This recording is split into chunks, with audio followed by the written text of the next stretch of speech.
Today on Podcast Them Down, we're talking about metal shoes for some reason.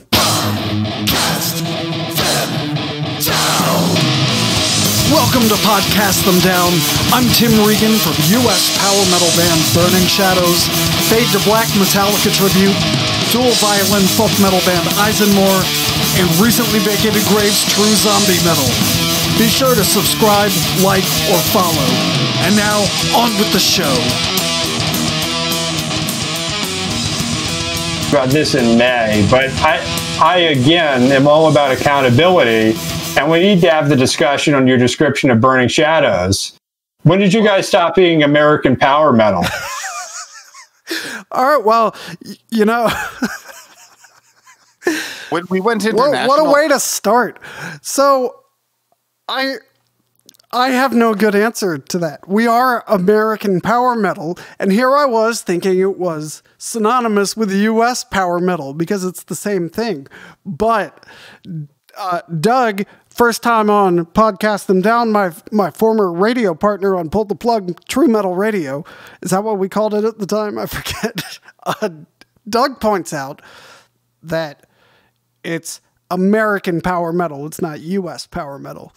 And there will be an upcoming episode where we discuss this more, and I won't fix it for months at least.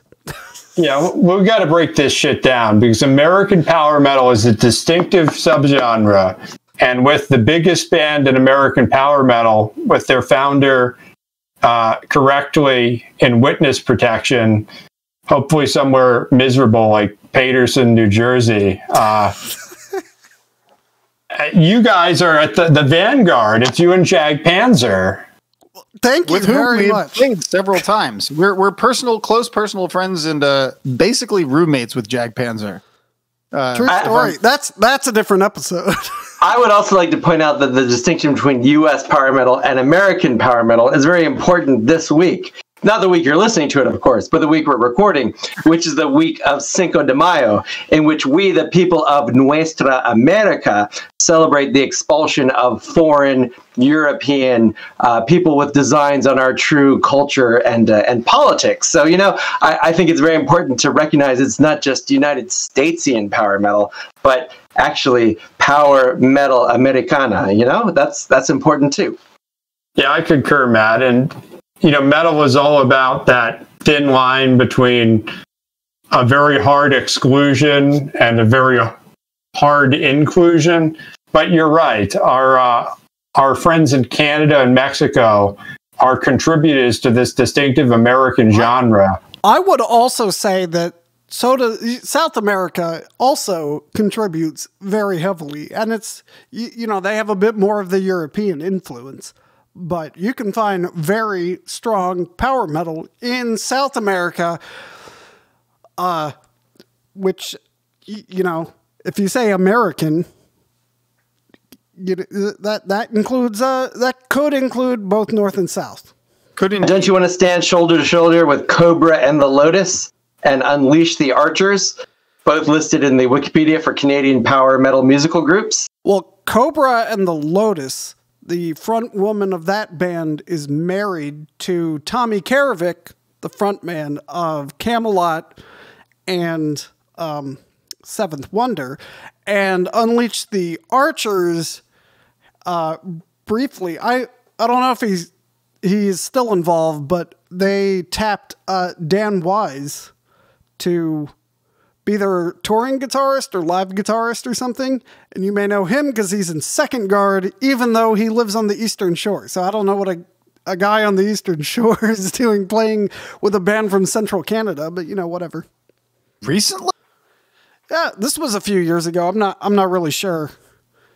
I'm going off my memory here. I don't mean to be offensive, but I had no idea Second Guard's reach was so broad. Well, it's not Second Guard's reach, it's Dan Wise's reach. Okay.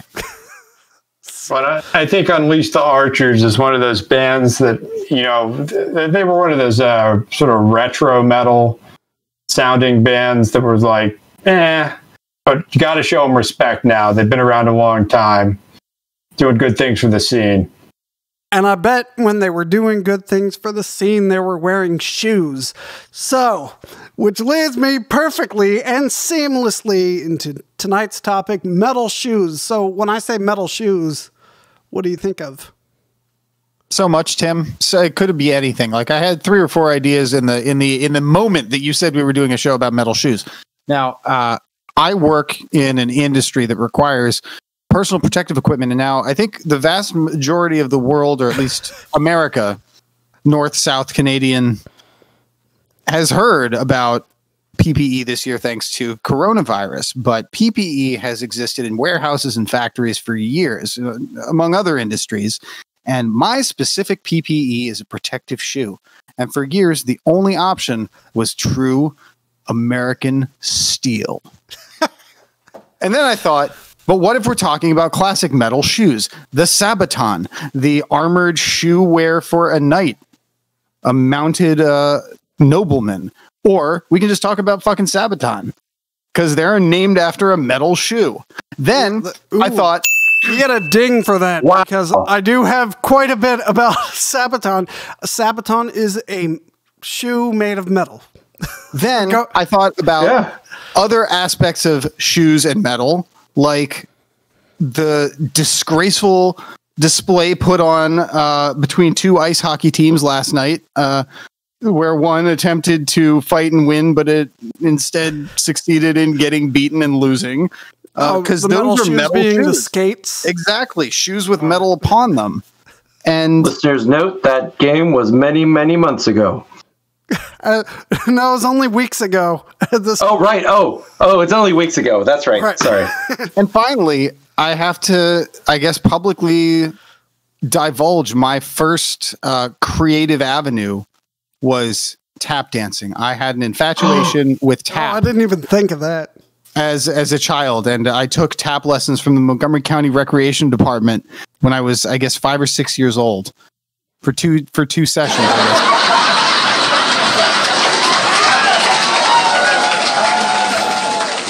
That wasn't the right response, but that was the metal response. So good job at the boards. Well, you hit most of them, but when metal bands release shoes. Yeah, I'm thinking about fucking Anthrax Vans. Nice. Vans, yeah. From what I can tell, they're almost all Chuck Taylor All-Stars with some artwork printed on them. So, I have never owned Chuck Taylor All-Stars. I have owned Vans. You know, for the longest time, I would pay the least amount possible for shoes. But, let's table the Vans thing for a second and go back to Sabaton. So this is not the Sabaton episode. I do want to do a Sabaton episode because, all the stupid tanks and the, smiling while talking about, World War II and like, it's all very upsetting to me. Deaths triumphantly celebrated or not. Yeah, war has become very trivial to them. And the fact that they're Swedish, they feel like they can talk about any side with impunity. Anyway, that's a whole other episode. So the metal shoes related to Sabaton was so it was foot armor, right? And they only covered the top of the foot, and there are nerds who argue about which one is a true Sabaton, a broad toe or a spiky toe. This is an important distinction, because when I'm thinking about, like, in the cartoons, like the suit of armor that's going to animate itself and walk after Shaggy and the gang and Scooby and etc., it's always got that pointed, like, kind of hooked toe on the shoe, the Sabaton. If you were wearing a Sabaton, you were probably some highfalutin fancy guy who needed to armor for his feet because you're on a horse, and B, could afford armor on his feet because you're a horse. Especially because if you were walking, if you had heavy or pointed metal shoes on, you couldn't very well walk or run or fight, especially if it was wet or muddy. Right, or if you got knocked off a horse and was stuck in the stirrups. And as the Wikipedia article points out, attacks against the feet are not common in dismounted combat. So that's a tip. If you're fighting hand-to-hand combat, aim for the feet. Meanwhile, a knight's foot is nice and high and perfect within a striking range. But that's not what I wanted to talk about. I wanted to talk about Chuck Taylor All-Stars. So what is the history of them? Do you know where Chuck Taylor All-Stars came from? Chuck Taylor? Yes. What was Chuck Good Taylor? guess. Who was Chuck Taylor? I believe He was a basketball player. Yeah. Mm-hmm. That's right. So he, I thought it was weird that a basketball shoe becomes the de facto metal shoe. So you can buy Slayer Chucks, you can buy Anthrax Chucks, you can buy Metallica Chucks, but I feel like the vast majority of the fans of all those bands, none of them watch basketball, like at all. So I looked into the history a bit, and maybe someone else could shed more light on this. Mm-hmm. But basically, Chuck Taylor's by the late 70s and early 80s became a sign of the counterculture. Yeah, I associate them kind of originally with sort of like a punk scene, right? Yes. Because like they're cheap, working classy, kind of like punk appropriation of working class culture type shoes. And so I always thought that they became metal shoes because everything punk became metal, and everything that wasn't metal became second wave punk. Yeah, I concur with Matt, and I associate more with the 80s, the pure white sneakers. Right, the high tops. Yeah. I think Jason Newsted, white high tops and impossibly tight black pants. Yeah, and like a shaving cream pie coming out of nowhere. That's right. I'm pretty sure all of this is evidenced in the 1988 Seattle live Metallica video. And you're right. It is amazing how it was a basketball shoe, but I think since probably the 60s, has been completely obsolete as a basketball shoe. The Wikipedia article says that Chuck Taylor All-Stars had vanished from professional basketball by 1979, which was way later than I thought. Yeah. So it goes on to say Chuck Taylors have played a role in several subcultures, which the company has promoted as part of the brand's ongoing cultural popularity. In addition, Chucks have continued to prove their iconic status through their use and portrayal in film, art, and music culture, as well as some sports subcultures such as powerlifting and skateboarding. Yes, exactly. Yeah. And I think this is relevant here. I think that's actually, that paragraph is quite telling, because when we see Chuck Taylors that are associated with Metallica specifically was what came to mind. It makes me wonder who else across the spectrum of American iconic music creators are partnered with Chuck Taylors, because it seems to me at this point relevant to metal in that like kind of iconic American brand sense, that Metallica is an iconic Maryland brand, iconic American I would love it if they were brand. Wow, Freudian slip right there. We got a song called One, and you're all gonna love it. This song here, it's called I Disappear, hon. Ask not for whom the bell tolls, hon. It tells Nothing me. else matters. Ain't nothing else matters. Had my breakfast on a mirror. Okay, all right. You were saying? Oh man, I love Maryland Metallica. I'm trying to think of how you'd say the beginning of Load and Dundalk Ease. That ain't my bitch. This is pretty close already, actually. Oh, I'm thinking of Fuel. Yeah. I was thinking of Fuel as well. Oh. Give me Fuel, give me Fire, give me that which waters are. You got to blur and drop to make all that fit. Give me Fuel, give me Far, give me that which waters are. Yeah. Oh man, this is the content that everyone's turning in for.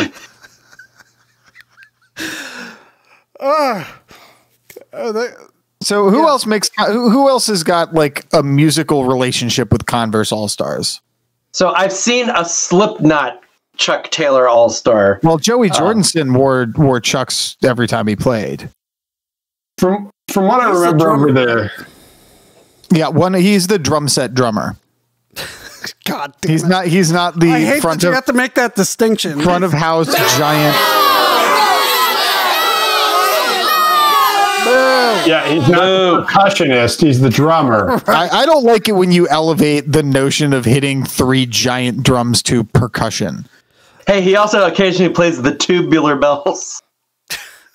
There was that band 3. They're probably still around, but they opened for Opeth. Oh yeah, they had a drummer and then another guy also playing drums. I'm like, get off the stage. How many members in the band were there? 3? I think was it 2 drummers and a guitarist? I think there was a bassist, but who remembers a bassist? So for the record, you can get Iron Maiden Vans and Crocs. Crocs? I can get Iron Maiden Crocs. That might be a whole different episode. Yeah, it's on Etsy, so we'd have to see if it's... Because that's kind of a fucking sellout. I'm sorry. Yeah.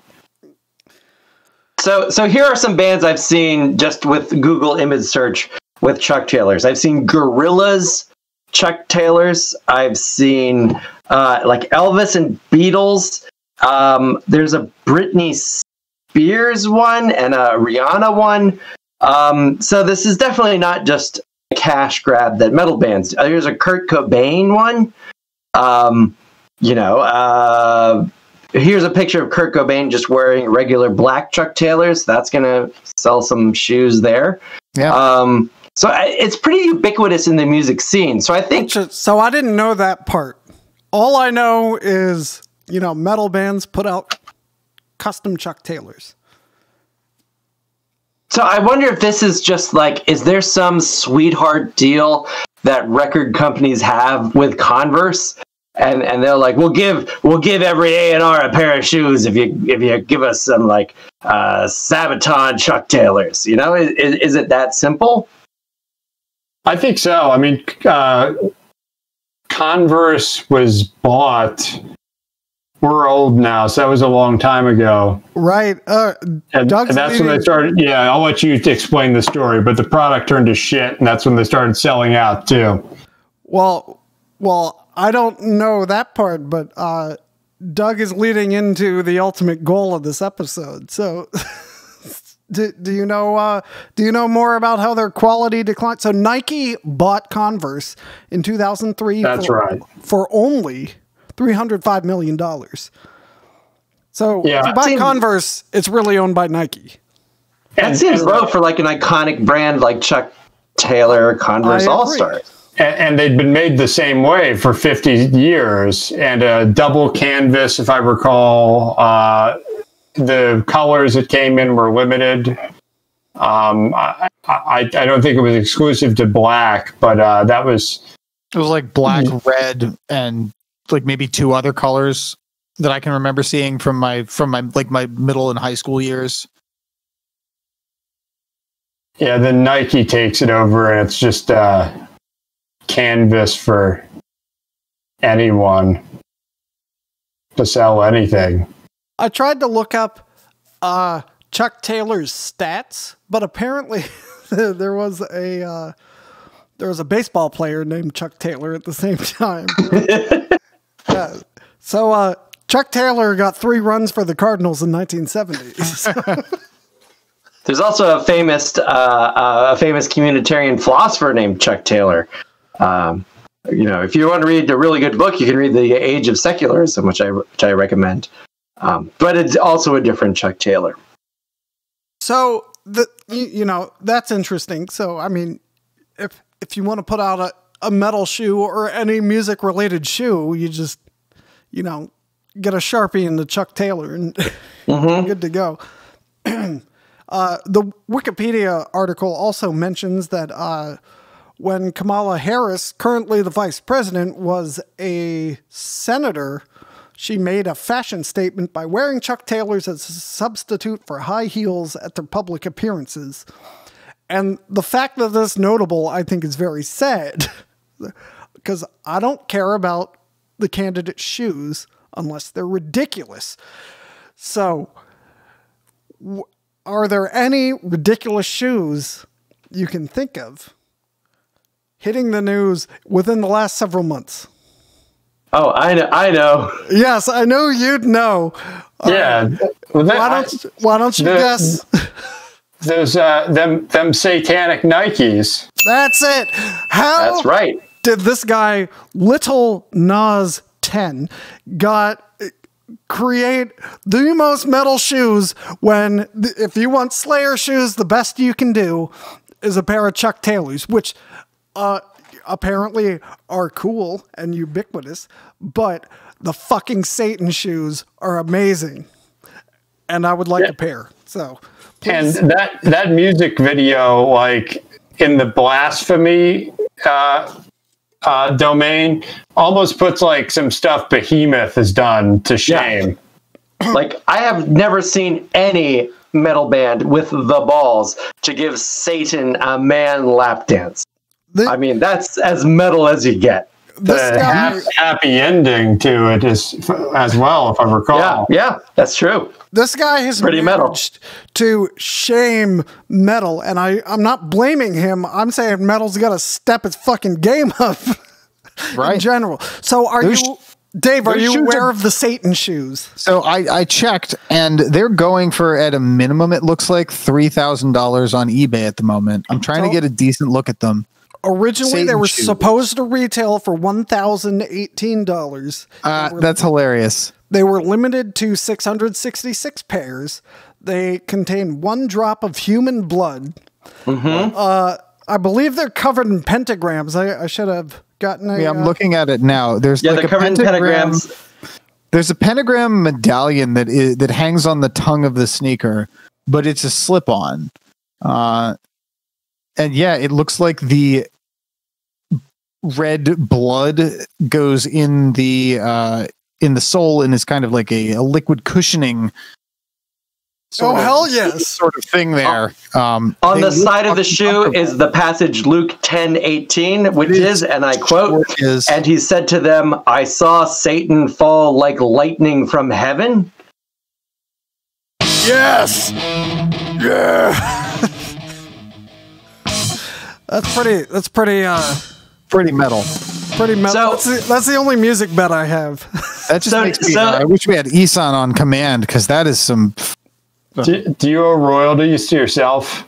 Are you gonna get paid royalties? Well, I was wondering. Since you bring it up, I was wondering if it's gonna content ID on YouTube and identify. Burning Shadows Cast Them Down and RVG. I don't even know what song that is. so the outro is an RVG song. So do you know the flip side of this story too? So Lil Nas X made these shoes with this New York art collective. Right. Before you go on, the shoes are Nikes, and Nike owns Converse. Yeah, they're Air Max 97. It's all the same thing. All right. Go ahead. Okay, so these are customized Air Max 97s. MSCHF, which might be pronounced mischief. It's mischief. Yo, it's mischief. I just figured that out. So this art collective 2 years ago made Jesus shoes, which were like a knockoff of these shoes. They were white. They contained a drop of holy water. They also had like all kinds of Jesus symbolism in them. So it's both like a diptych where you have like the Jesus shoe and the Satan shoe, but it's also, again, the most fucking metal shoe ever made. Right. they should. I feel like metal should have been out way ahead of this. So when the Satan shoes came out, it's like, oh, those are the evilest shoe ever. We got the Venom's on ever. Right now. Michelle was watching Metalocalypse a little bit earlier this evening, and you're just making me think of Special Leather. Special Leather. A very special cobbler to make these special shoes. Are the most evil shoes ever devised. Exactly. So I guess that's why I'm upset. Metal has gotten too focused on being goofy or being ultra technical or giant blow up ducks. I don't know, video game themes for no reason. Hey, we have several. You should have gotten your shit together and been coming up with the most awesome fucking shoes ever instead of letting you get scooped by this guy who did a fantastic job. So that was my entire point. Do we know whose human blood it is that's in the shoes? There's a couple of problems. Maybe you guys haven't been following the shoe story. I have not. As closely as I have. So, number one, it was unclear whose human blood it was or if it actually was human blood. But now we have a problem because Nike sued Mischief and Lil Nas X because they thought it was violating their brand. It was doing damage to their brand to be associated with Satan. So it was did they just buy the shoes? Transform them and then resell them? What exactly? How does that work? So, even though all but one of the 666 pairs had been shipped, the collective in its settlement against Nike decided that it will offer full refunds to the customers in order to remove the shoes from circulation. And so it's asking for the shoes back because apparently these shoes were not only the most metal shoes ever, but they were in fact too metal to be allowed in the hands of the public. Exactly. So metal, you can't have the release. Exactly. You know what? If produced, sent out, recalled, and stored in the vault. If Behemoth had done the same thing in Poland, do a search and replace Lil Nas X with Behemoth, you would get the exact same thing. That would totally 100% happen. Only it'd be the government. It'd be Poland going, "Oh, we're bringing you up on charges," and they go, "Well, we asked for him back." So but it was kind of a safe phasing way for both companies because. For example, a really valid question is you didn't sue them over your Jesus shoes, and arguably that was just as much of infringement of your copyrights and your brand than your Satan shoes. But now all of a sudden, because of Satan shoes and the whole Satan lap dance, even though he ultimately kills Satan in the end of the video, I mean, it's a really, if anything, it's a triumph over one Satan for another. But still, it's just sort of a lot of people are crying hypocrisy, and so Nike, being the scumbags that they are, were just like, let's get rid of this. And I don't think many people, if any, who've already laid out $1,000 for some fucking metal shoes will give them back. Right, absolutely. Wow. I was looking up this guy. He's 22. He's 22 and he has all these let's see, his EP was number 2 in the US. Oh yeah.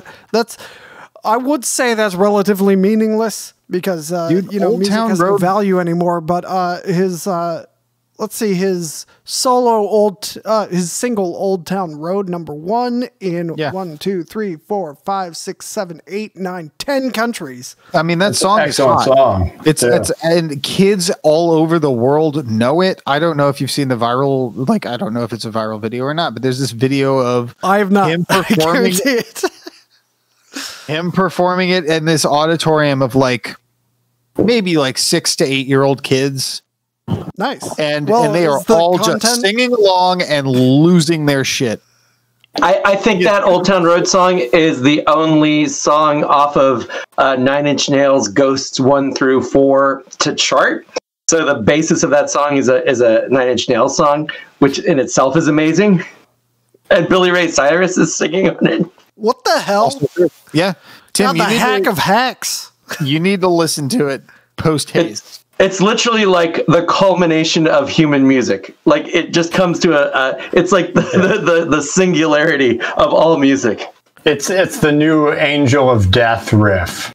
And then watch the kids. Watch him do it for the auditorium full of elementary school kids and watch how excited they get. Well, he also has a single in 2021 called Montero, Call Me By Your Name. That's number 1. Lots of number ones. You should watch that video as well. New Zealand and Switzerland need to get their shit together and put it at number 1. But number 2, Zealand. Number 2 in both those countries. Don't watch that Montero video when your kids are around, though. Yes, also that. FYI. Roger that. Hey kids, let's watch a fun music video. That or the WAP music video, which is equally something. Yeah. I think Lil Nas X, if I may be so bold as to say so, did a better and more convincing job in his work than our friend Cardi B. I concur. They're both showy, but his is more thematically consistent, and it has this mythic arc to it that WAP does not have. Yeah, he sells it. I believe that he is up to this, like totally. I don't even have to suspend my disbelief. Yeah, I mean, I was pretty sure I was watching a documentary when I saw the Montero video. And, as we wrap up, I just have to call out some parts of the metal community here. And I hope I'm wrong because I haven't been to, I guess nobody's been to shows in a while except for the really metal of us. So keep it up. Fuck safety. That ain't metal. Right. Safety is not metal. But the most metal shoe ever made is the Palladium Boot,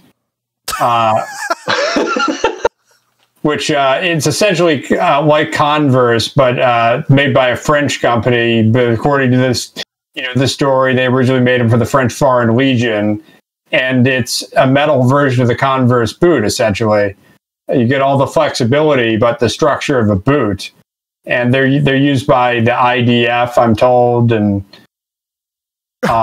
this says Palladium manufactures aircraft tires. That's what they started doing, yeah. Then they switched to boots. I'm buying these shoes. They're all I've been wearing for 5 years. They hold up forever. They come with steel toes? They make a carbon version that meets the ISO standard. Okay, because I want to bring it back to the PPE. I got to make sure my toes are taken care of. Dave, way to tie it back. Like, that couldn't have been scripted better. So, all right. So we have a plan to bring back the title of the most metal shoe back to metal. And we're going to do it starting with a shoe made of metal that's not a Sabaton, because you can't use a Sabaton if you're walking around, and really, who has a horse these days? Other than Nick from ISENMOR. I mean, why can't we get Sabaton to make Sabatons? I mean, I think the collaboration works for itself. I think you'll need to listen to the upcoming Sabaton episode to answer that. Yeah, and Tim, I really want to be a part of that one. So I know. I know. Well, ever since you pointed it out to me, it's just snowballed from there. And everything they do, like they still do some stuff I'm okay with, but most of what they do, I'm not okay with anymore.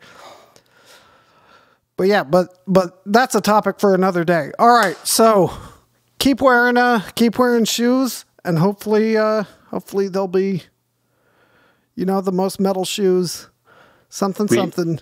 We need to get back in control. There we go. There we go. That's a ding. 6 days of fire. Yeah, that's a different song, different war. Careful, don't get us content matched. All right, see you next time. Thanks for listening to Podcast Them Down. You can find Burning Shadows, ISENMOR, and recently vacated Rakes on Bandcamp, as well as Facebook, along with Fade to Black Metallica Tribute and Podcast Them Down itself. Until next time, keep it metal.